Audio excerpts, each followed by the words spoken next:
Ayo, welcome to Benchwarmers, a Woso podcast, episode 43, part 2. If you want to see the names of the 43s, check part 1. If you want to see our Frauen Bundesliga end of season awards and everything in between, check out part 1 too. But now we are on to the nooks and crannies of Woso.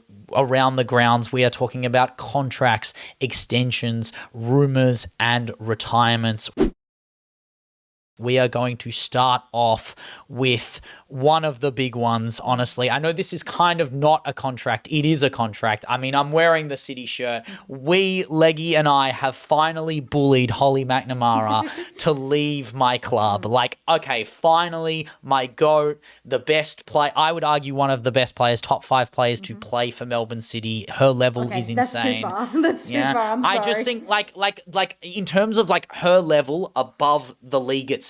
Obviously not like the best player we've ever had, but I mean like the gap between Holly Mack and the next best player in the league right now is one of the biggest gaps we've had in the dub in total. And if we're going, yes, I know you shill the Westfield A-League and you're going to talk about that, but I'm saying in the Ninja A-League era, you could argue 100%. That Holly Mack is one of the best players that's played in the Ninja A-League era. Easily. And this is so anticipated, so much so that I didn't even think it was going to happen. Like, I thought that Holly McNamara what a sentence. was never gonna leave the A-League, because for some unknown reason, and I recognize what it is, I just don't believe it. I don't believe that you want to stay in Australia that much, and I don't really care about your personal life that much either, because this is a job that you do for this is about more than that. This is about fulfilling your potential. Yeah. Where's the ambition? You are a part of the 0.01% of the population. I think you can leave your dog at home to go to Germany or to go to England. You're so I think funny. That's okay.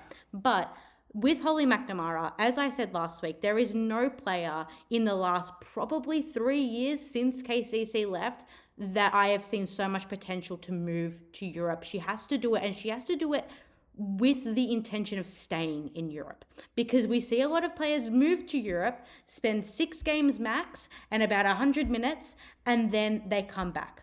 And I don't want that to happen.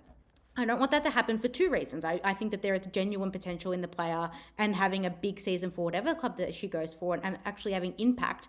And I also think it's important for Australia. Now, I'm not the biggest Matildas fan, as you know, but I think if would you like them more if Holly Mack was up front? I would. I would like them more if there was a European pill. Yes. Holly Jomo, McNamara.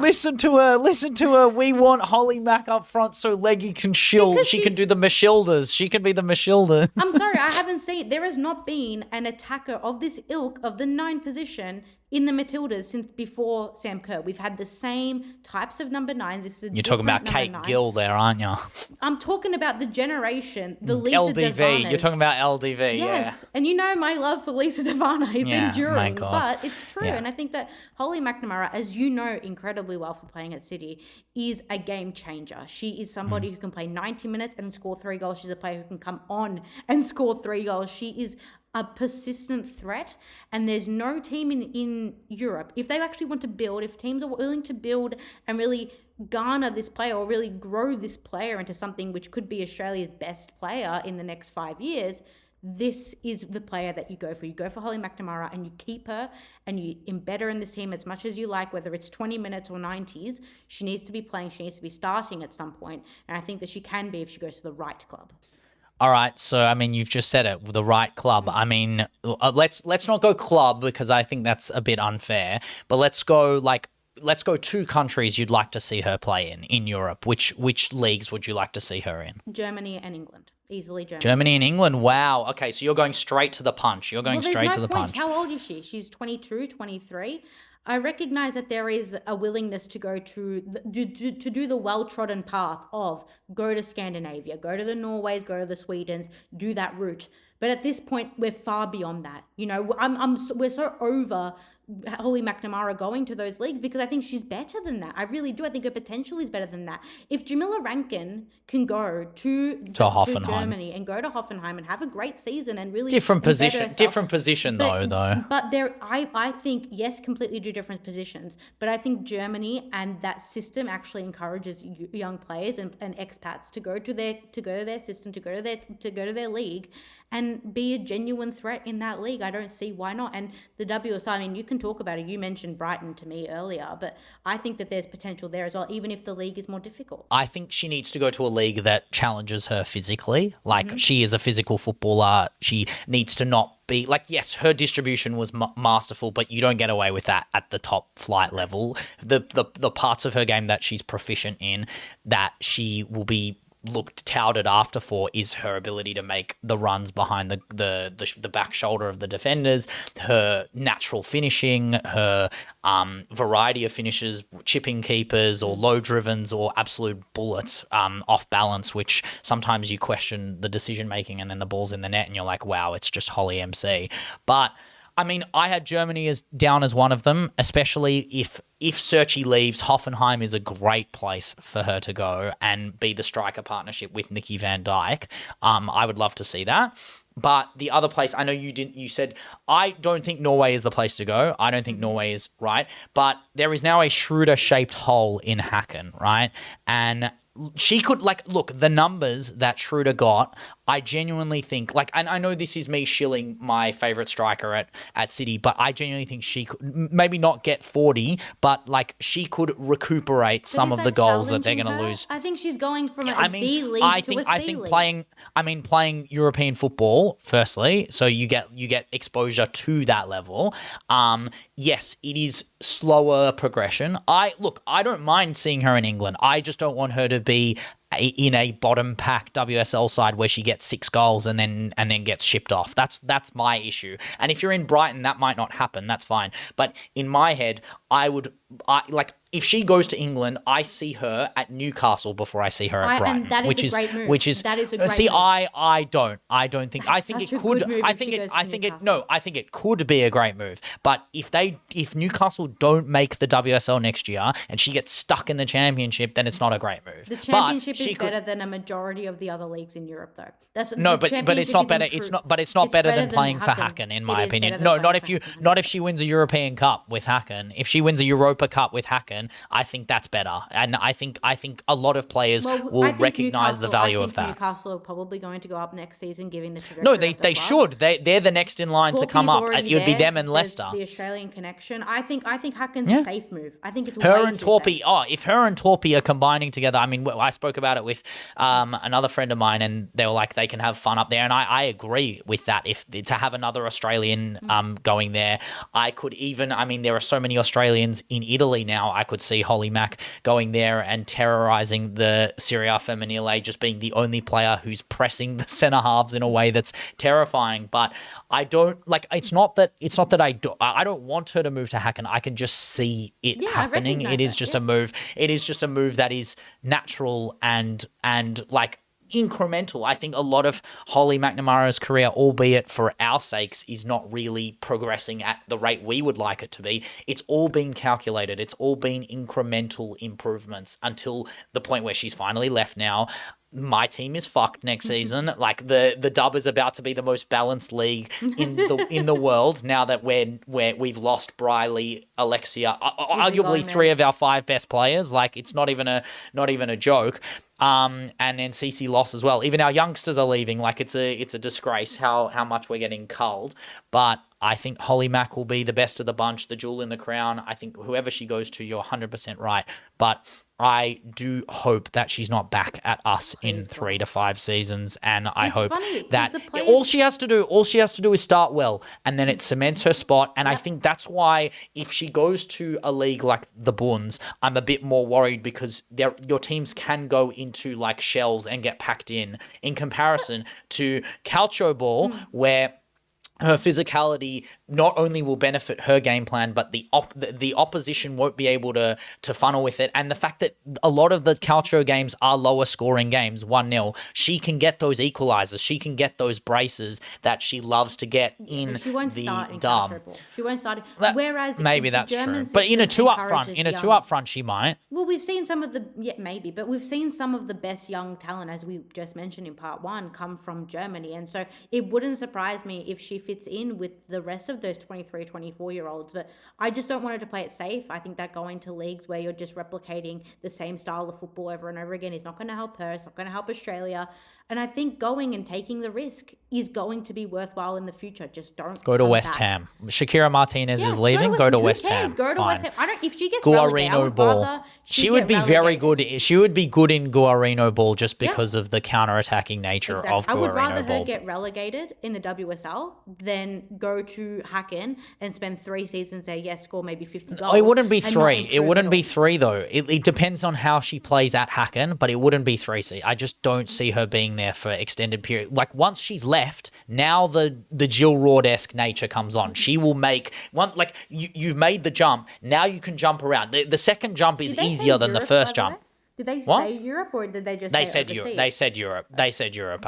I believe. I mean, I'd be shocked if she goes to the NWSL, despite the fact Chicago, that it's coming. It's coming. no, please don't. I mean, Uwabi to McNamara is generational content, to be fair. But speaking of strikers who've left the WSL to go to other things, Katja Snoys has gone to Ajax alongside Noordam, the FA Cup semi-final hero of Brighton, who scored to make it 3-2. PSV have been amazing too. Ajax are very good, still very solid, but I'm just unsure at what's going to happen next season. But a player like Snoys, I mean, I always rate Snoys. I think she's WSL level, to be honest. I know she didn't have her most amazing season. She started well and then kind of fizzled out. But Noordam is great young talent, and I think Ajax are doing the thing that a lot of clubs do, which is they go back to their roots. They bring back Dutch players. They go play for your childhood club that you grew up going for or wanting to play for. It's kind of that like I can see Viv in her future at like 40 years old playing for Heerenveen again. Like that's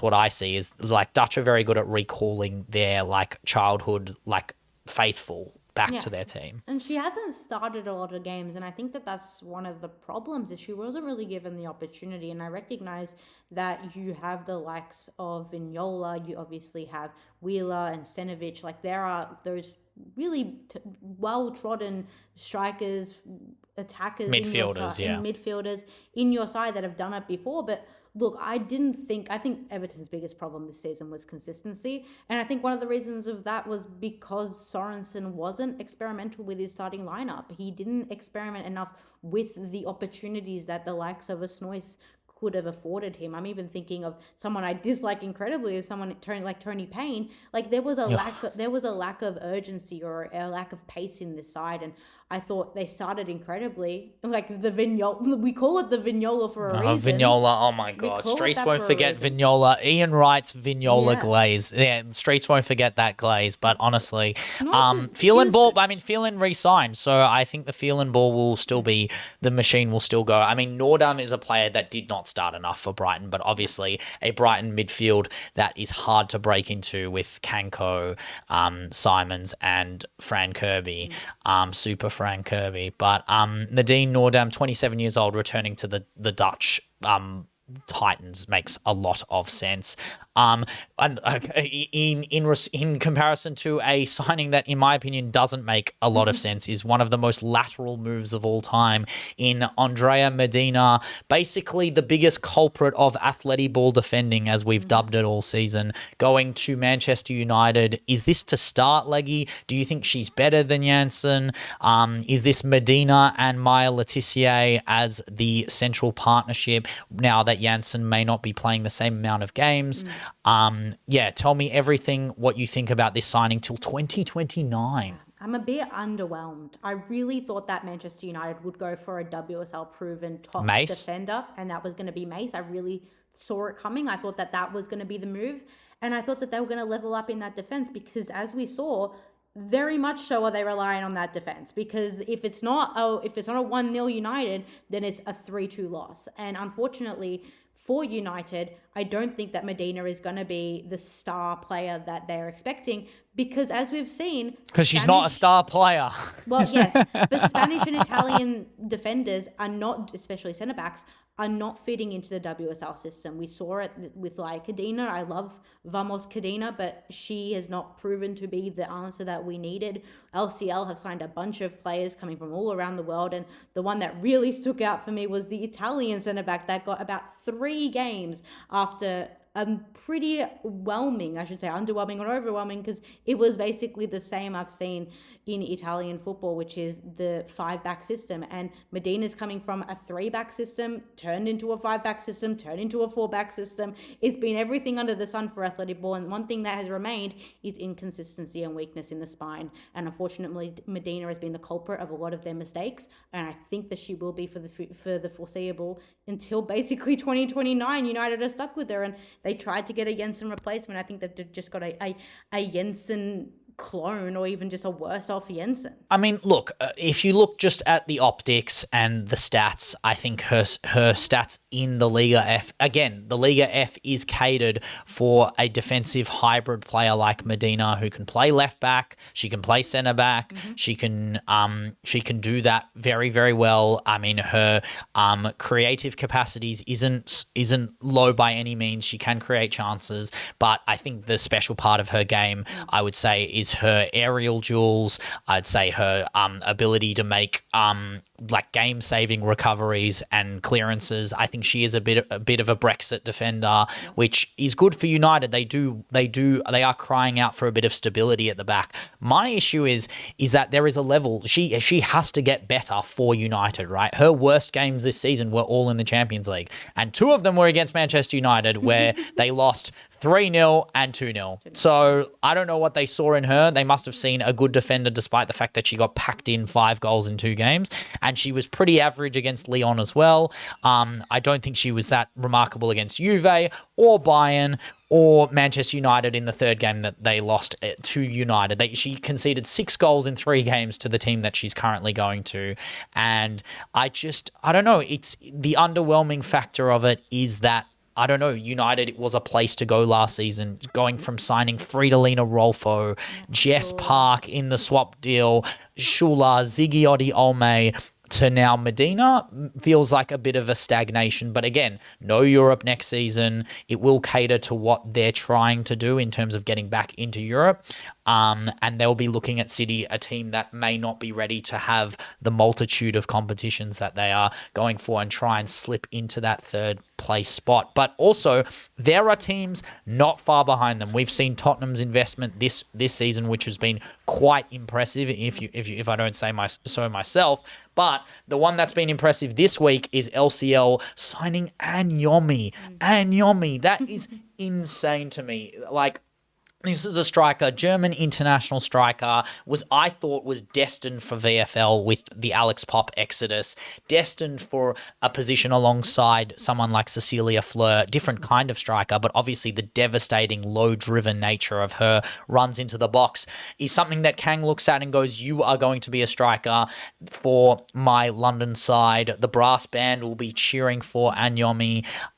This front 3 of Godfrey, Delphine Cascarino, Anyomi, with Alexia La Cabra Puteus in the 10, in behind Leggy, front 4. I mean, on paper, this first starting 11 for Eder Maestra and Michelle Kang's side has gotten a lot better, correct? Sure. Sure. So you don't trust Anyomi? I trust Anyomi? I trust Anyomi. I think statistically, if you just look at her on paper, she's a very good and a very proficient striker. I think I say the exact same thing I said last year. If all these players were in their prime, this would be a world-class team. They're not all in their prime. These are players that have to get used to the WSL. These are players who are getting older and are unfortunately at the end of their careers and are petering out and going to London City for the paycheck. And I'm sorry, but Anyomi is not at the end. Anyomi is in her, like, this is the prime. Anyomi's in the first bracket. She has to get used to the WSL. I recognize that she played some European football last year in the Europa Cup. She doesn't do it for Germany enough for me to trust her on that quote unquote international stage, which I think is probably the best reflection, similar to what I think of players coming in to LCL. If I don't see you doing it on the international stage, when you're playing against teams that you're basically of equal pedigree to the teams that you're playing week in, week out, the Cities, the Chelseas, who are filled with all those players of teams that you're not playing against or not beating or scoring against in Anyomi's case, then I don't think that form is naturally seen. I think that you need to build that. And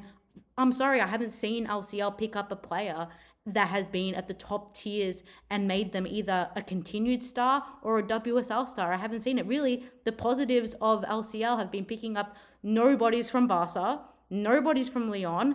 I wouldn't say Lorena is nobody from Barca. But we haven't seen her. We haven't seen her yet. So I'm saying Corrales, I'm saying Jana, I'm saying. But Jana wasn't. No, Corrales, yes, but Jana was not a nobody when she went to wasn't like nobody Barca because she played like approximately 10 games for Barcelona. No, but she was we both knew she was going to be LCL's best player. Like Corrales was a maybe, but Jana definitely established a level in that 10 games that made us think, oh, okay, you can play on both sides.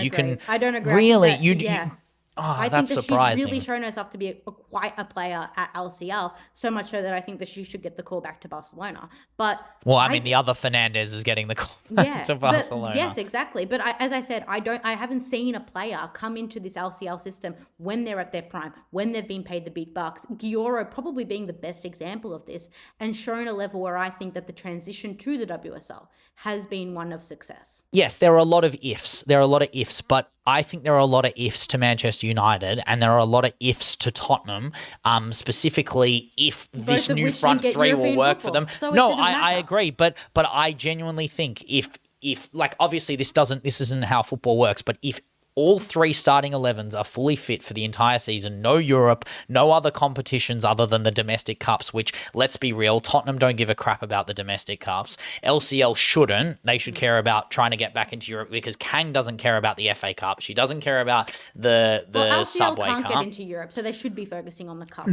Let's be real. If this team gets top three, they will find a way. That she will bribe UEFA however she can. She will beg them. You don't put this much money into a team.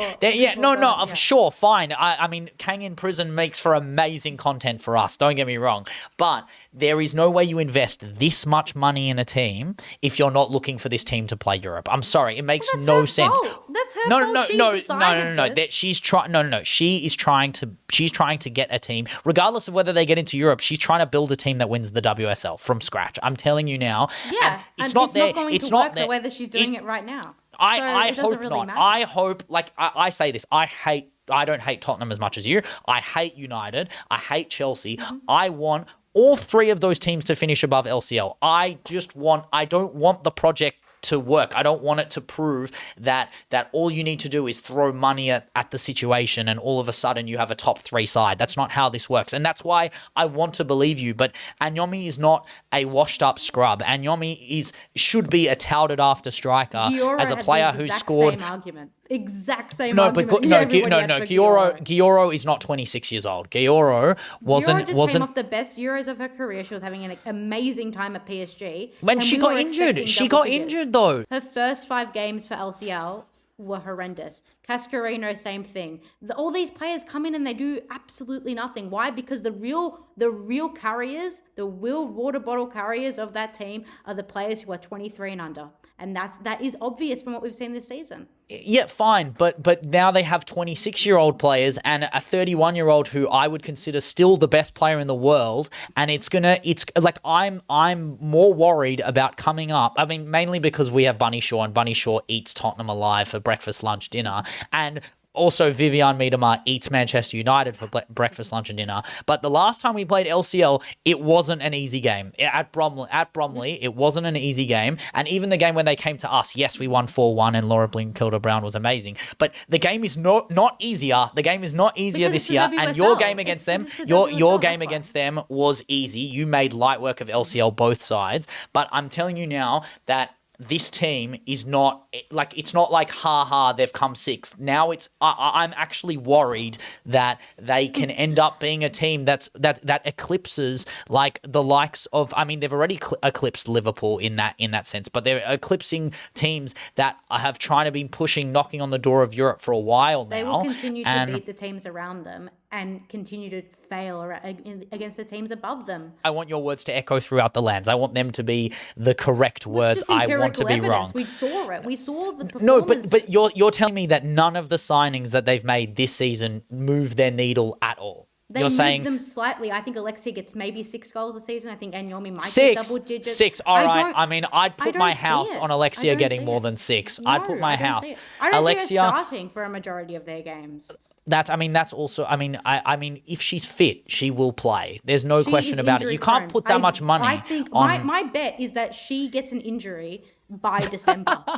It's not even a crazy shout. No. I'm not saying that's a crazy shout, but you can't just go like for example, City don't win the league if Bunny Shaw gets injured, right? Let's be real, right? Mm-hmm. If Bunny goes down, we're done. If Russo goes down, I think your chances of winning the league go down as well. Okay. It's like we can't go off ifs someone gets injured, but because I know Alexia has a higher likelihood of getting injured than Bunny or Russo. I actually think it's about the same for Bunny and her. Bunny, and especially if Bunny's playing excess amounts of football with Europe. But I'm saying now, like, I think I have a right to say as a fan looking in, see a player who thinks the best player that I've ever seen play women's football is going to this club. If she's still fully fit, like, if we're just going like off the basis that she plays 22 games this season, no Europe. Yeah. I know she won't play 22, but let's say she plays 15. You think she'll get 6 goals? 6 goals in 15 games? Nah, there's no way. My goat will know. She won't be my goat. She won't be my goat if she scores 6 goals this season. She just won't. No, it's not far at all. I expect her to bring the same level of ability that she brought to Barca. I think everybody thinks this is like Marta and Orlando. It's completely different. Like Marta and Orlando. But Marta won trophies at Orlando. Like, it doesn't matter that she didn't score the numbers. She won one, but like she won that trophy nearly on her own. Like the iconic moment of that trophy is her. But there is a chemistry there. There is a chemistry between the NWSL and Orlando's play and Marta. There is no chemistry between how Alexia plays now. Anyway, we will see. No, but they'll change the way they play. Maestro will change the way they play. Yes, 30-something-year-old player. Not one player who is the best player in my opinion. But we'll see it when we believe it, and we can. I mean, I'm not shilling them in my prem predictions, but I am much more afraid of them now with the signing of Anyomi. She's better than Goodwin. She is better than Goodwin. She's better than Paris. She's basically Kang saw my video about the rich striker's bribe. They needed a striker, and she just settled for Anyomi, which is terrifying. Kang, shout out to watching us. I mean, I will say that just keep the brass band going. I'm loving it. And what would Kang do will keep coming out for your benefit and pleasure. But speaking of Barcelona, Caro and Marta Terrayon, I think I don't really understand the extensions here. Have they got like an extra year, or are they not coming? Or their contracts were running out. So yeah, exactly. I thought Terrayon was an extra season, was 1 season, but I didn't see Caro's number. But I haven't seen surely they get Caro for more than 1 season. Surely they get her till like 29 or something. Well, I don't know about 29. I think that I truly think in the very old Woso world of players and couples, I really think that CGH will stay as long as Marta stays. And I think that that's really sad because I don't love that, but I think that it's true in this case. They've really ridden this wave together, and I think that it's fair to say that the two of them will come in together and will go out together. And CG Hayes probably deserves longer, but this is a player that, as we've seen, I think is very content with the seasons that she's had at Barcelona, with the football career that she's had. She's not a player that has ever shilled for a Ballon d'Or. She's never had a PR marketing campaign to become the world number one. She's just gone on the pitch, done her job for 90 minutes. We don't know anything about her outside of that. And I think that that's probably indicative of a player who wants to go out on her terms, and whether that be in 3 years' time or 1 year time, I don't know, but I'm hoping for the long-term option rather than the short-term. So, yeah, Torrejon has officially extended her contract until the end of the 2027 season, I believe. But Caro, they're looking for it to be the end of the 2028 season, which would be a great get for Barcelona. Carolinos Pollos Hermanos, obviously in my team of the season. But we mentioned Lotte Rede in part one. Hamburg have extended her contract. What a coup. What an absolute shambles. I mean, She just did the tour for nothing. I mean, I would do yeah, the tour it was a too, flirt. It was a little flirt. I reckon she just got some extra bucks, which I kind of rate. But Rede is, she gets more time in the Bundes.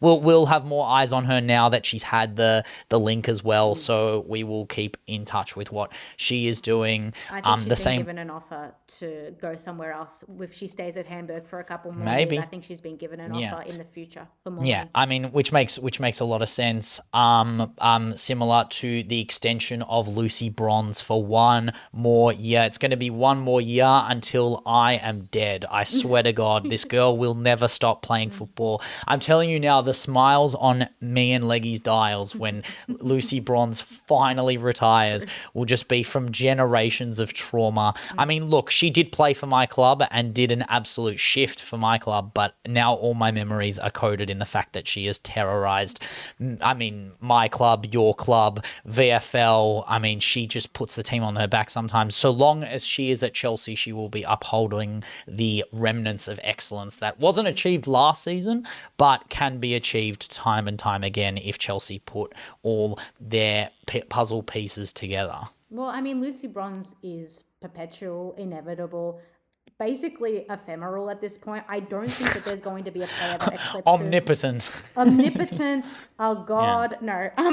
This is a player that very much is a dying breed of women's footballers, which is the fact that she can go play a Euros and then play about 50 games the season after, and that's because she can play a Euros with a broken leg as well. Yeah, and I think it's a lot we of don't recommend mentality. that, but she did that. It's a lot of internal mentality. I think there's a bit of pseudoscience there. I think if she just believes hard enough, she will continue to play. If I believe hard enough, my bones will oscillate in a way that I think saved that she my believes leg. in retrograding aging if she tries hard enough, she thinks hard enough. But honestly, Lucy Bronze, I hate you. Thank you for your service. Like, at this point, it's MBE like bronze, baby. I'm so sick of you. But you do things that are like, fuck, I have to respect you. This is like the opposite of Michelle Heyman. You know, like Michelle Heyman just thinks she can keep playing it because like false ideology or like false voices are coming to her. It's like she's got, I don't know, some sort of. I cannot believe you've put them in the same sentence. No, but That's I'm talking disgusting. about like the players that are just continuing to go on and do things. But Lucy Bronze didn't do a comeback tour. She didn't retire and come back. This is just a player who's been at a 7 and was at a 9 out of 10 level right back, went to an 8.5 out of 10 level right back, and then is now at a 7.5, 8 out of 10 level right back at the ripe old age of 36. I just love the Kyle Walker. We're seeing the no. But this is if Kyle Kyle Walker did not burn this bright this quickly. This is absolutely Gary Neville. This is Gary Neville, Leggy. This is Gary Neville. Kyle Walker, when he lost his pace, was done. Lucy Bronze has lost her pace. She's adapted, she's molded to the Woso game and has pulled up in positions. As much as I hate her in the central parts of the pitch, and I mention it nearly every podcast, I mean, that is the next solution if with her lack of pace and also the acquiring of Ellie Carpenter, who's arguably the fastest fullback in the world, and having McCabe on the other side means that back four you need to find a place to ship Lucy Bronze in. I think Bronze needs to play a little bit more of a passenger role to the back line, because if you have Natalie Bjorn and Naomi Girma, I think that is the back four, and I think Bronze just comes in to see out games, which, I mean, who can you ask for? The best player in the world to see out games. I think if she comes in at right back, give Ellie the break that she needs when you're playing European football as well. I don't think she should be coming into centre half when you have Vila Berman, who was the young player of the year last year, coming in, who can play left back, she can play right centre back. She's an amazing footballer. I think their defensive stocks have gone up with McCabe, and I think having Bronze there as cover is arguably the best cover in the world, to be honest. It's fantastic. I hope it doesn't end like it did with Millie Bright. It wouldn't surprise me if Sonia is replaced, which is a prediction that I have, and they are unfavourable towards someone like Lucy Bronze. I think she's just too. I think Millie Bright, was very sad to see her go, especially because, I mean, if you're going WSL all-time 11, I think those two are just basically tap-ins into the team. I think whoever goes in knows that Lucy Bronze is bigger than the establishment. She is kind of bigger. But I believe that the next coaching venture that Chelsea have is somebody that reins the club in, similar to Emma Hayes, and has nobody that is beyond the club. And I think that that's probably why someone like Emma Hayes didn't sign someone like Lucy Bronze, because she recognized that you need to have players that fit in the system and that are not above the team. And I'm not saying Lucy Bronze is that. I don't think that she's I don't think she like is that. But I think that she is herself a big influence over a team. I think that a team would work around her needs and her wants. And I think a coach coming in, something that Sonia didn't do, which I think she should have done, is implant and input her system beyond the needs and the likes of the players. And if we're being honest, Sonia and Lucy Bronze are not compatible. This is not 2019 anymore. I mean, this version of Lucy Bronze doesn't work with it. But I also think that, I don't know, I don't see, Millie Bright is the Chelsea legend. Lucy Bronze is an England legend. I know she's amazing for Chelsea and has accumulated multiple trophies for Chelsea, but she's just as much a Chelsea legend as she is a Lyon legend. She's just as much a Lyon legend as she is her time at City, Barcelona are all respected. Everyone respects her because wherever she goes, that club is allergic to silverware. And even Liverpool adores Lucy Bronze for what she did for them. Fucking Sunderland loves Lucy Bronze. This is not a player that isn't if she leaves Chelsea and doesn't get the send-off, it makes more sense because of her tethers and ties and allegiances to so many different clubs, which makes you a little bit of a Judas, but everyone loves her. It's so weird that everyone loves her and adores her except for Arsenal fans, really. But we will move to some rumours, that one of them being very personal to Leggy. I haven't actually spoken about Leggy about this signing until now. We've left it for on camera, but the Leipzig speedster Lisa Baum, what do you think? Baum, she has been linked to the Arsenal. She is how old? 19 years old. Some of the stats I've read about her in terms of her recovery work, her speed, her ability to not be dispossessed, her ability to successfully dribble past players, to win possession in the final third. Wow, shock. Renee found a really fast youngster again and decides that we're linked to her. I'm so in for this Renee sports science ball where she just picks up these super fast, mobile, aggressive flank players and is going to play this speed of football that I'm kind of jealous of, obviously, but I love the combination play of Jägerlitz and it's been amazing. But you look at her numbers in the Frauenbund, 6 goals, 2 assists in 23 starts and 25 matches in total. Obviously, Leipzig not having the amazing season that I don't know if I expected it. They did have a really bad ending to the season specifically, but they did start well. Obviously, she's been played in that right back, right mid model with a player that I do really rate on her side in Victoria Krug, who had some really good moments for Leipzig. But Lisa Baum is the one in question. Do you think you get her? Do you think she's another Smiller? Do you think she has a ceiling? Obviously, 19 years old is really young. You could loan her out to somewhere. What is Arsenal and Lisa Baum's future? Look, there's two parts of me here when it comes to the signing, the idealistic part and the very rational part. I think that the very rational part is the very Renee part of me, which is there is going to be opportunity for you to play, not very much, and there is a loan option. And do I love the loan option? No, because loan options for Arsenal have not been successful. Let's be blunt. We send players on loan, they either come back or they go missing. And I feel or they leave and they become elite. Yeah, exactly. And look, do I think that this could be like a natural Palova replacement? No, I think that she No. could potentially be better in terms of her skilling. But it's just different style No, of no, no. player But as they well. are both right midfielders. They are both players who go up and down, and they are players who are attacking in nature. I think Do you not see her Baum is- more like Smiller? I'm No, surprised by because that. I think that they're very similar in their characteristics, but I have, in terms of what I've seen from Smilla Holmberg, there is a level of maturity there that I think is very dissimilar to the lack of Baum, because Baum is a player I like mean, just Palova. older, No, more well, experience. a player like Palova, who was very raw when she came in, very unfiltered, somebody that we tried to pin to a system that was never going to facilitate her.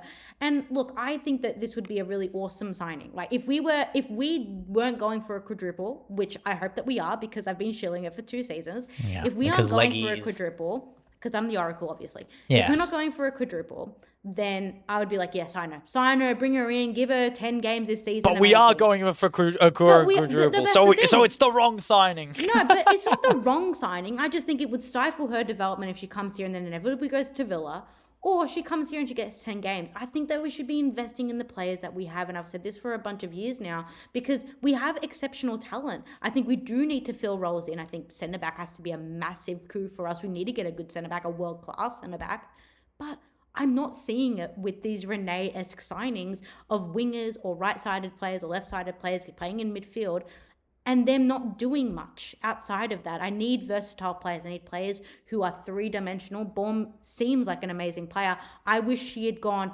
Leipzig and then like a VFL. Do like the Zakai route, right?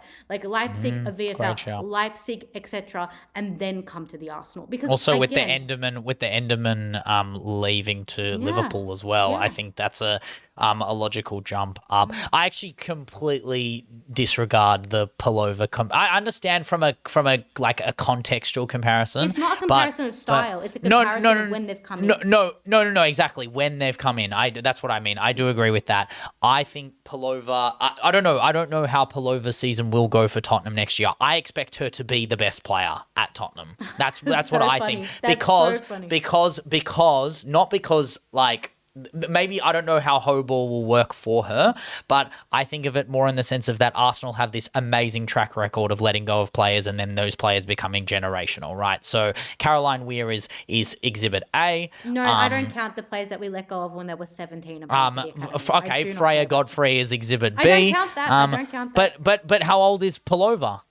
Palova's 25, 24, 25. Yeah, I would say as a We didn't pick as a her up as midfielder, an- she's no. I know you picked her. I know she's not an academy kid. She's not Hale End goat, but I still think that Palova has the potential to make Arsenal not look a mug, but just be like, just remember, like, I don't know, you could have had this, and I think Lisa Baum is a player that caters for the style of football that I think Renee is trying to play. I'm I happy think that she's you trying need to play it. It's not going to happen. Like, it's no, just like, but everyone also thinks that we're gonna play this amazing Ona positional needs football. cover. Ona needs cover. Like I see her as a flank player that can cover for the likes of Ona, cover for the likes of Smiller, cover for the likes gonna play of left back, Emily sorry. Fox. What? What? Ona's playing left back. No. But that's what I mean. Is that Lisa Baum can play both sides. She can actually play both sides. She also, like, some of her iconic moments of this season are overlapping crossing from that left side onto her preferred side. Okay, if She we get is. her a left back replacement, then great. Again, I need to see it. Like I needed to see Smiller. I was proven wrong. Obviously, I thought that she wasn't going to work out. She's obviously worked out. I just need to see it, and I don't. She's love also a this- left footer. You have to remember, Yeah, Lisa she's Baum left-footer. is a left footer, Amazing. right? So she cuts inside on that right side. But I could see Renee making her a left back, being the cover for Ona in the games where you want Ona. Ona can't play, she can play 60 games, but also you don't want her to have to play every game. No, The and same we've lost way Katie, that and I recognise that. Smiller, and for the same fact that Smiller Holmberg, the end of last season, means that you don't have to play Emily Fox every game so that Leggy is happy. But like, also Smiller is amazing. I rate Smiller so highly, but I think Lisa Baum, I don't see her as a right mid. I don't see her that way. I see her as an opportunity for Renee to If that's to the expand her into a position that you guys need bolstering support in, because great. Taylor Hines isn't the like, she's a good versatile player, but no, she's a great player, but it's the Joe Gomez. It's the player it's your team should be so good that Taylor Hines doesn't see the park. That's what I think. That's what I think. She's a leader and she's fantastic at seeing our games. She doesn't see the park for Taylor Hines. How is Baum seeing the park? And that's because because Baum is a player you play when you're like, for example, you don't bring on Taylor Hines when you're 2-1 down. You just don't. It's not a player that I know you have, but I don't think that that's a solution, and I think that's the reason you ended up with 0-1 plate this year. Like I think Taylor Hines is not. I mean, you know your team better than me, but Smiller on the left side is the one you bring on to pull. Exactly, that's what I mean, and I think Lisa Baum is raw, like immature in a way that caters for Renee Ball. But then also, you're 100% right in the sense of that, like, you need a centre-half stock because you can't keep relying on MBE Williamson. And the player that I think you should be going for, there's two players in the Frauenbunds that you should be going for, one of which is trying to be swooped up by Barcelona at the current moment in Renee van Asten. I mean, her Dutch debut was absolutely spectacular. And I think she should be someone to look at. But obviously, if Barcelona sign her as the Muppy replacement, then, I mean, fucking kudos to them. And then the buyback clause for Martina Fernandez, again, we both think it's the wrong Fernandez, but also Martina Fernandez does end the beautiful partnership of Martina and Mace. Eminem, Feel and Ball will never be the same. It is so sad, but it's understood because Martina had an amazing season for Everton under both Sorensen and Phelan. But I do think if you acquire Baum, I expect her to not shill in, and if you loan her out, fine. I expect you to it's sad, but I expect her, if she stays, to rise to the occasion and recognise the pecking order of Arsenal, but also recognise that she can bring something that a lot of your players can't. And I think that's the archetype of player that genuinely, like, her size, stature, and pace are literally attributed to 3 footballers in the WSL right now. Honestly, I'm not even joking. There's 3 footballers that move and speed up the line like her. It in the WSL. I haven't seen her. That's in the true. WSL. No, that's true. That's true. But I do think that this is the beginning of the German replacement, and it's a Smiller-like signing. That's great. I just don't like that we've decided. But the three players that I think can bust up the line like her are Smiller Holmberg, who is one on the other side, Ona, who would be the one on her side, and then Liv Smith, who can do it from further up the pitch, right? Yeah. So maybe, I don't know, it's good to have that cover also further up the pitch on the left side. Jenna Niswanger, who's left Villa. You know what, Jenna, so Jenna, so Jenna, if Jenna returns, which, I mean, is it 100% confirmed? She's been recalled. Yeah, okay, she's been recalled. I mean, again, there is a pecking order. If you're Lisa Baum, or you are Selena Serci, you should be. Selena Serci is going after Caitlin Ford. That makes sense. That's the position she's going after. If you are Lisa Baum and you're in training and you're standing next to Jenna Niswanger, you should be, I'm 19 and I'm better than you, despite the fact that you're 24, 25 and you've been here for 3 years and you have universal respect from all Arsenal fans, and specifically Ian Wright, who shills you more than any player that he's ever shilled in his entire life. The thing is that Ian Wright will shill Baum. We know that. One goal. No, but I'm here for it. I'm so here for it. And I think she's worthy of that respect. And I think as we said before in part 1 of the podcast, it's Lisa Baum as a backup left back. Are you joking? Yes, 100%. But yes, exactly, 100%. We don't have a Jenna Niswanger or an Uwabi to sit back on now. But I mean, the whole thing is that she is playing right midfield in the Bunds and she likes cutting inside. We have Fujino. We have Carolyn. If I was Yeglerts, I would say, Lisa Baum, come in, you have to play left back. And she'd say, no, I don't want to do that. But we don't need a 19-year-old. No, but she would just be like, that's like we would have to go for her on the basis that we are changing her position, which is a lot of work for Yeglerts to do. We have to change her position too? Like that's Yeah, the but thing. but you guys have a track record of changing people's positions, and also the notion that she would actually start for Arsenal is ludicrous. No, Lisa I know. Baum is a project, whereas we've discussed this. I would have loved Melgard. Melgard has gone to Villa. Villa are signing the left backs that I want to sign. So Melgard is the Jenna Nicewunger replacement, obviously, if Nicewunger has been recalled. Yeah. Melgard is who I said earlier in the season that I want City to sign as the backup left back for Alex Greenwood, because I don't want competition for Greenwood in that position. That's how I see it, in the sense of that if we got Baum, it's a project that's not worth having right now when we're trying to retain the title or trying to go for it in Europe. You're trying to solidify that back four. Whereas you guys, your project is a lot more clear-cut, streamlined. It works better for that system. Whereas, I don't know, I would have rathered an out-and-out left-back that knows that they can just slot in and just be that player that's the Uwabi replacement. But clearly, we trust Iman Bene. Clearly, we trust players like Pryor and Lazelle. I think Lazelle is back in training, which is really exciting. And Lazelle is our answer to Taylor Hines. She can play at centre-back, right-back, left-back, and is also, I mean, again, I will shill Lazelle forever for being player of the match in a game against Barcelona. Yeah, but that one game is that one game. I mean, you can we can shill players all we want off one game. That one game is against the best team in the world, and it was against APA. Imagine being a player of the match in the best team. Like, I mean, look, Arsenal men's fans still shield Jack Wilshere for being the best player on the park against Xavi, Iniesta, Busquets. So I treat Lazelle like the what could have been of Jack Wilshere. So that is all we have for our rumours. We actually have a retirement. We have a retirement, Leggy. And I was thinking about this last week as well. Yeah, Katie Lampson, nay Stengel, retires from Gotham, 34 years old, the ultimate journeywoman. Frauen Bundes winner with Bayern 10 years ago, over actually 11 seasons ago. Two-time NWSL champ with Gotham, 2023 and 25. Won the cup, the Challenger Cup that we don't give a crap about, with the Dash and Gotham this year. WSL 2 winner with Matt Beard, after being with Matt Beard with the Boston Breakers as well. With that Liverpool side, that was probably the best we saw of Katie Stengel, combining with Leanne Kiernan for 21 goals combined. I think she had 7 and Kiernan had 14 in the WSL 2. Got them promoted back to the WSL when she had, how many goals? Was it 9 goals in that season? My favorite season. Yeah, your favorite season, the Rachel Daly season, top goal scoring, and also the Magic. I mean, like that, like you look at the names she's right next to in terms of Frida Marnham being Arsenal's top goal scorer that season is insane.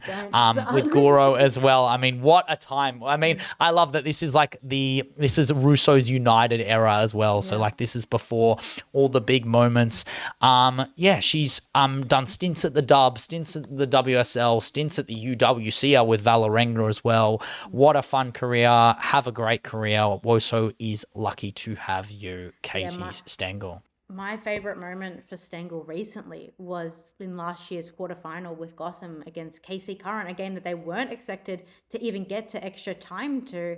And she comes on, I think she had maybe 30 minutes, and she scores in the 120th minute of extra time to get them to the semi-final. I mean, she's been a utility player for Gotham for the past few seasons now, and she has such a fantastic legacy that she's leaving behind. One of those real, like, solid English ballers, you know, like one of those ones that we know from the Alan White days, from those eras of the 2012s and the 2013s of Liverpool ball. Like, this is a player that has done her yards and done her due diligence in the women's football, and will be remembered as doing so, and will be remembered as one of those players who did all the hard yards now, so that the players that are arriving or have arrived have it much easier than she did. And I'm happy that she spent the last few seasons of her career in a league and in a team that was both successful and also catering to her needs and wants of being the type of player that she wanted to be at the end. Yeah, and I mean, it's just generational, like her contribution. I mean, I'm surprised that she didn't get, like,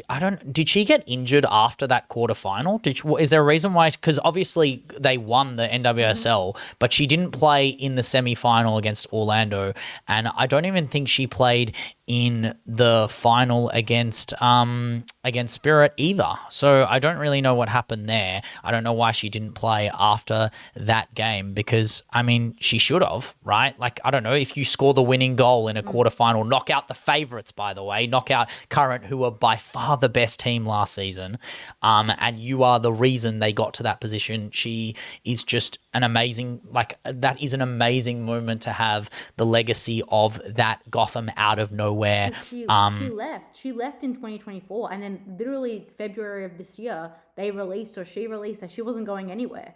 So I don't know whether it was injury or whether it was something personal, but she didn't. She did play. She did play in that that Almighty Champions Cup semi-final, didn't she? That was like a more of a well done service minutes. I feel like that was not necessarily like the. I mean, they wanted to win that cup. They lost it, but they lost to the Corinthians. They did beat Rabat, but she wasn't on the sheet for that. But yeah, I mean, imagine they beat the Corinthians and then they ended up with Katie Stengel versus Arsenal for the legacy. That would have been amazing. But I mean, look, a player that has I don't know, never she has a chronic nerve injury. That's what it was. Okay, yes. But I was also surprised she was just always in and amongst Katie Stengel, the US women's national team in that realm, but never ended up amounting, like she played for the under-20s, but never ended up in that generational run of the 2019 side. Yeah, just a player who just a fringe player, but obviously has service to football. Even Miedemar posted about her and the weird and wonderful wackiness and the journey that Lampson has been on across football is generational, right? Like, these are the kind of players that go under the radar and we don't think about them until we're looking at the Woso history books. So have an amazing career, Katie. And I hope post football, I mean, to have that amount of experience, I assume she won't be out of football anytime soon. So keep doing what you're doing. We're not waiting for anyone else to retire this week if we have actual retirements that are Michelle happening. Heyman, I call it every week. You're so horrible. You're so horrible. No, Michelle Heyman, get the winning. Just retire from the national team. You can keep killing everyone at Canberra. Yeah, you can kill everyone at Canberra. Just let Holly Mack play football, please. I'm begging you. I don't like it. But that is all we have for contracts, rumours, extensions, and retirements. We are now going to move to Woso at the World Cup. Woso at the World Cup, a little bit of a short one this week, obviously. The World Cup is still heating up. We were just watching the end of the Swiss game as we were recording while we were watching as well, Switzerland doing the business. But I thought we'd mention a few Woso legends who are doing the business as well. I forgot to mention them a few weeks ago, but on SBS, obviously, we've spoken about Lydia Williams. But Sam German, and Sarah Walsh, former Tilly, have been cooking the last 2 weeks as well. I think Sarah Walsh, I mean, her track record and history with the Tillies, obviously part of that Asia Cup iconic squad of 2010, but a Sydney legend as well. Has been very solid on post-match comms. I think she does give really good insight into the mindset of a team as well. The way she's been talking about developing and progressing teams through the tournaments. And I also love that she hates Ronaldo. I think that's also part of it. And that's also probably tethered to mentality as well. I think that's also why is that I think Sarah Walsh embodies that ability to know your level and being able to play at a level above yourself, but also recognizing that there is a youngster academy group that comes up under you and eventually gets to you, the Cars 3 of it all. But she's just one of those players who has really good insight into being a legacy baller, and being around the national team for so long will obviously help her opinions of such things. And I think German plays a really good role in being that delineator, but also asking the really good questions of the expertise around her. Can we just talk about also how Kevin Prince Boateng is on the KPB is my favourite footballer of all time. Fuck Jerome Boateng. I hate Jerome Boateng, disgusting human being. But KPB might be my favourite PR merchant of all time. Can I just say, KPB, I've loved you since I was 10 years old playing FIFA. You had my favorite card of all time. Yeah, your base gold card in FIFA 12. I reckon I played about 600 games with you as an 11-year-old child. But even your PR for I never skip when on TikTok when I get the FYP of you talking about Lionel Messi saying 100 shot, 98 goals. Like when I get that, I never skip it. So know that your PR is unrivaled, KPB. And I love the way he talks about football as well. Shout out to all the Lionesses who were cheering on the Three Lions, but shout out to Alessia, as they were probably just cheering Alessia on, who was the stadium captain. Is that what Infantino calls them? It's basically the person who brings the Trionda out for the game, the ball boy, the ball girl. But she brought the ball out for the England-Panama game. Good to see her supporting the less successful side of English football in the men. That's what I love. That's what I love seeing, like the Dumornays and the Russos, the actual competent parts of the football talent supporting their lesser sides, which is very lovely of them. Similar to Alexia at the Spain game. Alexia was watching the Austria game, I believe, the knockout win. Spain's choking in the World Cups. Yeah, it has been interesting, but their Euros run will contribute to them being a bit of a threat in this tournament. I think they are a little bit of a sleeping giant. But Alexia at the World Cup, good vibes, better than Aitana or not as good as Aitana? As good as Aitana. No, I think not as good, but she's sitting next to some awesome people. She sat next to Penelope Cruz and Rosalia. Awesome. And cool also a baller in her way as well. Imagine sitting with your own kit. The person who is on your kit is crazy. I want Alexia in Rosalia's next music video. That's what I think is the logical. But also and the fit check on Alexia at the World Cup as well. The little suit and the glasses. Everyone was talking about the Instagram story of her being super tired in the taxi, and everyone saying, "Wow, this is what LCL the LCL signing has done to her." I'm like, "Wow, Jesus Christ!" It didn't take long. But speaking of not taking long, the Carly Lloyd of it all. Shout out my City legend Carly Lloyd. Don't you dare ill my goat right there, my US goat. The woke stance on this. I'm sorry. Yeah. No, that's very fair. But Landon Donovan comms and Carly Lloyd comms are the dichotomy of man. It is hilarious. It is so funny. The way that they reacted to Balogun's red card was hilarious. It's just you know what? To be fair, I really thought that the US education system would have it would have gone under the rugs. What education system? But because I thought, okay, you're a footballer, it's not going to affect you the same way. No, it does. You know what? If it's slowed down, it looks worse. Incredible commentary by Landon Donovan there for Carly Lloyd to then commentate the VAR decision again. I love the compensating that this World Cup has done for US audiences. I'm so glad I'm not listening to the US commentary because I get enough Alexi Lawless on my For You page. I don't need more of it from not enough. We get too much Alexi. From his Woso region in Carly Lloyd. I don't need it. Nah, don't diss my goat. 6 games at City. I will never forget you. The greatest loan deal of all time. But Landon Donovan saying that call was BS was very funny, and Carly Lloyd just being like, "Oh, I kind of get it. It's not a great call, but it's there." I'm on her side. I'm on her side. Yeah, but speaking about on her side, we spoke about Dumornay at the Stadia. I wanted to speak about the vibes of your goat, La Renha. Marta, her response to Brazil beating Japan, her Instagram story is, her Instagram as a whole, her Instagram as a whole is just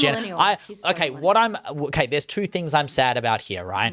Is that firstly, the guitar should have been out. Where is the guitar at? There should have been a Brazil and then a strum. Yeah, Brazil and then the strum. Yeah, exactly. Parking lot with her whole entourage as well. I don't know where the entourage was. Vinny. I love that. That was so funny. Brazil. It was unbelievable. But also, let's be real. If you're from Brazil, I don't know if she's in Brazil right now or she's still in Orlando waiting for the season to start back up. But surely it's not hard for her to be at the game, right? Nah, I rate it. Don't go to this money grab of a freaking Oh, you know World what? Cup. Maybe it is an Best IDO ball baller, decision. Be with the people. She's Yeah. such a pleb. I love her. Like, she's with the people. Imagine Brazil make the semi-final and she's just chilling in the middle of Sao Paulo Love it. and they just hold her up as the god that she is. But I mean, I'm all for but the thing is, right, if she was in the stadium and they panned the camera to Marta, the Brazilian fans will go fucking crazy for her. Like, she has, I don't know. I probably wouldn't want to go. I just wouldn't want to go. I feel like it's no. I understand that, but I do enjoy her content nonetheless. Like, it's not really an issue I have. Boots on the ground journalism from Marta. Yeah, boots on the ground journalism from Marta. Well, I mean, we know her future post Woso is just definitely TikToker. Like, she's going to turn into. She's basically she's the RuPaul of Woso. I fucking love her so much. Marta's World Sevens League. Like, she will run like Baller League for Woso. But Leggy, do you have anyone else you want to speak about? On Culture Watch, Melanie Linsky, who plays Shauna Shipman in incredibly accurate football adjacent television series, Yellow Jackets. Yellow Jackets that features only some cannibalism, brought out the ball for New Zealand's last game in match day 3. This is a very Yellow Jackets joke, so if you don't watch Yellow Jackets, watch it and then come back to this joke. This was actually super important because Shauna finally made it to nationals. Yay. Well done. Laura. Yeah, slay. She made it to the team. I'm here. I had to look up the joke because this is my one claim to L is my lack of watching of television. That being said, I am still gassed I will watch El Lasso Woso. Ted Woso as they'll call it, surely. Can we do a Ted Lasso segment when it's on? Yeah. No, 100%. And I'll bring my friend on as well. Shiri is dying to come onto El Benchwarmers podcast. She has to be our first guest talking about Ted Lasso because she is my best friend who does not watch a single game of women's football but will watch every minute of Ted Lasso and Yellow Jackets. So she's obsessed with both shows.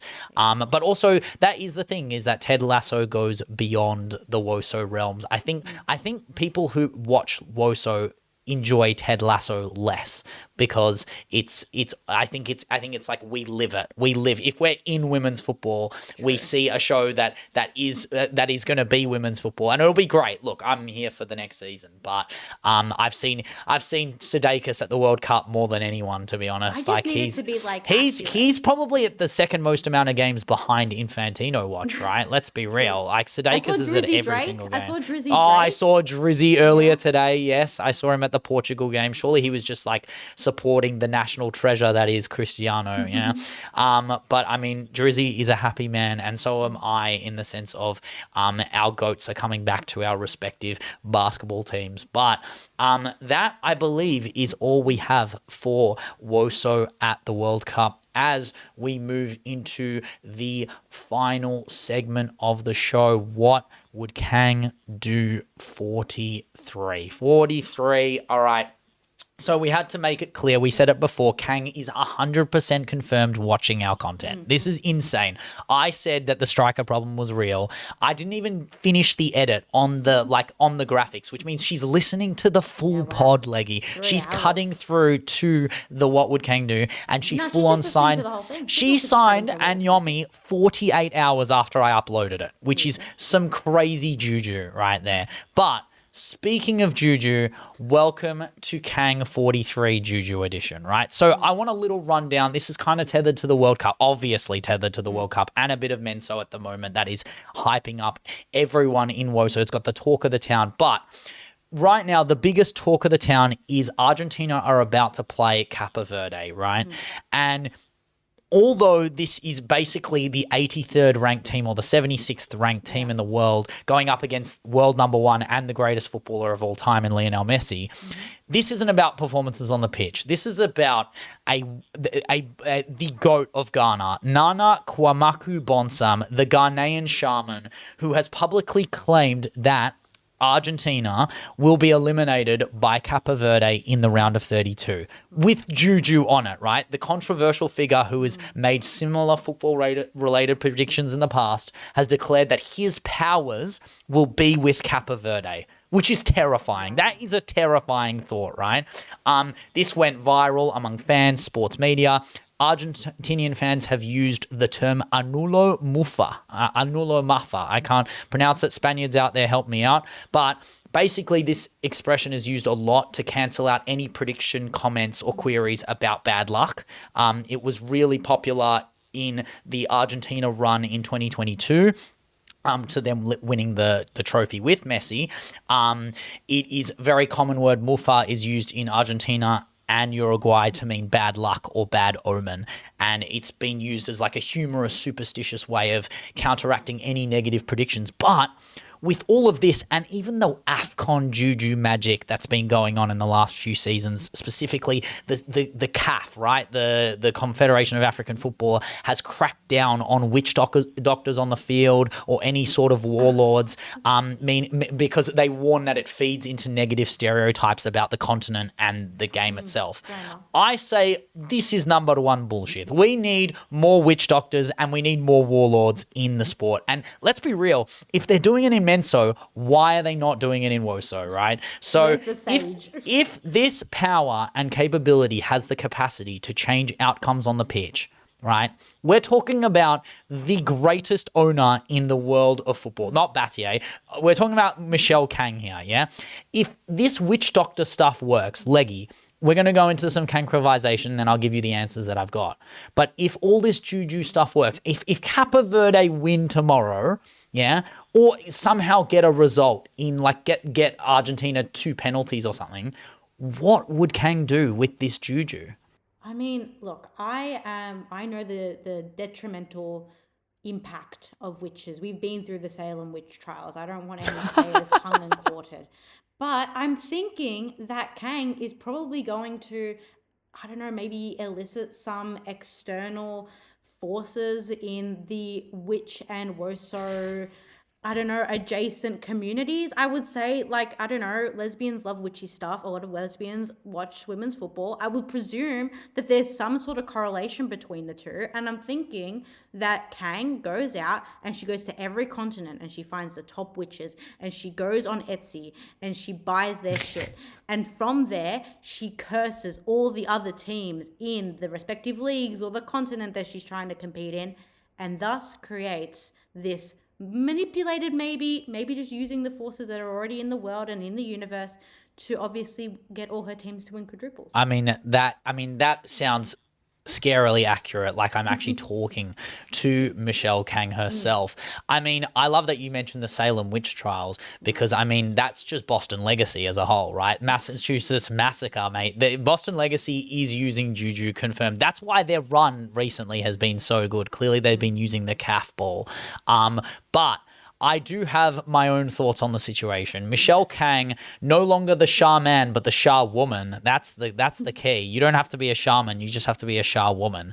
But when the money is not working, why not hire external doctors? Don't ask me which doctor, just get witch doctor. Am I right? Also, Kaniska, right? Kaniska. It just sounds witchy. Firstly, it's a witch. It's basically a coven of witches. But also, they are the innovative, like, geniuses. They're the world leader in innovation and tech, right?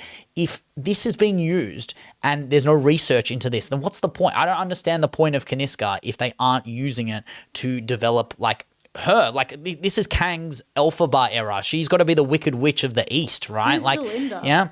I mean, that's a really good question. It's Galinda Caicedo, am I right?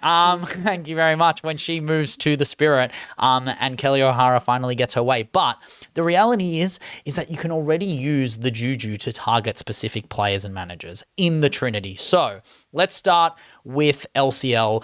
Jujulia Rhoda, straight away, you just put it on her. She will be the best 8 in the league or the 6. You go Gioro, Rhoda, Alexia Puteus.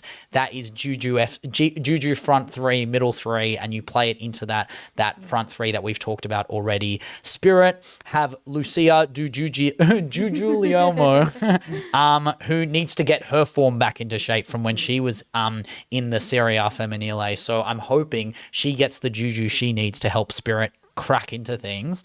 But obviously, Lyon need the most juju to deal with this quadruple that they cannot get. I don't know why they can't get it, but it must be juju. It must be the fact that the Blaugrana is using juju on Lyon. But there are there's a player and a manager. Obviously, Jonathan Jurel, which is probably my favorite one that I made. But but Juju LeBron, but the thing is, Juju LeBron is the easiest to target, but obviously it's not about getting her into top form, because she did get into top form. It's about her having a fucking full season of form. Like, at least 10 games. just juju her into starting a season properly. Like, that's what I want to see her play. I want to see her with at least 5 goals in the first 2 months of the season. I can't deal with you LeBron being a fraud for another season. So if Kang, if you want to hire some doctors, get Juju LeBron in place. Jurel, yes, domestic treble. The guy is cursed to only domestic trebles, clearly. So maybe he needs some Juju to get that quadruple. But that is my trinity of Juju. Like, I think we need to start looking at other methods of madness to get Kang what she needs and what she wants, because money is one thing, but Woso legacy is another thing. Trying to deal with the devil. Yeah, exactly. I mean, when you are the devil, you're just making deals with yourself. Am I right? But I just think there's no reason not to try it. Like, that's my thing, is that if you have infinite access and money, why would you want to leave it up to chance? This is literally a situation where you have the Hunger Games at your hands. Like, the odds will forever be in your favor so long as all the witch doctors curse La Masia. Imagine you can start cursing your opposition, not just like, as you mentioned before, it's not just targeting the juju on your players, but putting juju on everyone else's. But bad karma, con karma. As we know, Kang is beautiful for. I mean, look, do you believe in karma when you're a billionaire? Like, what goes around comes around? Totally. How? I feel like the more money that you have, the more superstitious you become. Like, 1000%. So then why does she not have the witch doctors already? It makes no sense. I think she does then. I mean, maybe she just is keeping it quiet. We don't know, but I'm excited to see more of the Kanglican Trinity next season. I'm sure Trinity Rodman would love to benefit from Juju Lielmo's crosses as well. But that is all we have for What Would Kang Do? And that is all we have for the podcast this week. We are on YouTube and Spotify for full audio visual magic. These weeks we're covering end of season awards, and we're doing all the updated transfer news and rumors and awards and Menso World Cups and Kangs, and I know that it's an abundance of content, but that's what we do because we love Woso. We have all our announcements on Instagram and Linktree for all our links in bio, and we even have our TikTok for short form content with all our graphics and magic. And we know you guys love the TikToks. All the support and comments on our TikToks are greatly appreciated, especially for our ball knowledge. We love when you guys respect our ball knowledge, because then it means it's all worth it in the end to get the validation of the people. But we do it not for the validation of the people. We do it because we love Woso. We love Woso everywhere. We cover it. We cover the top 8 leagues, the top 10 leagues sometimes. Even we did some Dutch ball today. We even do Mexico ball. Sometimes we do international breaks. We do Menso sometimes when the big major tournaments are on, because we love Woso's involvement in all of it. We love every minute of it. We don't just cover every second of Woso. We cover not just every minute, not just every hour, not just every day, but every week. Every week. Thank you all so much for listening. Keep warming the benches. No juju on the podcast, but have a great week.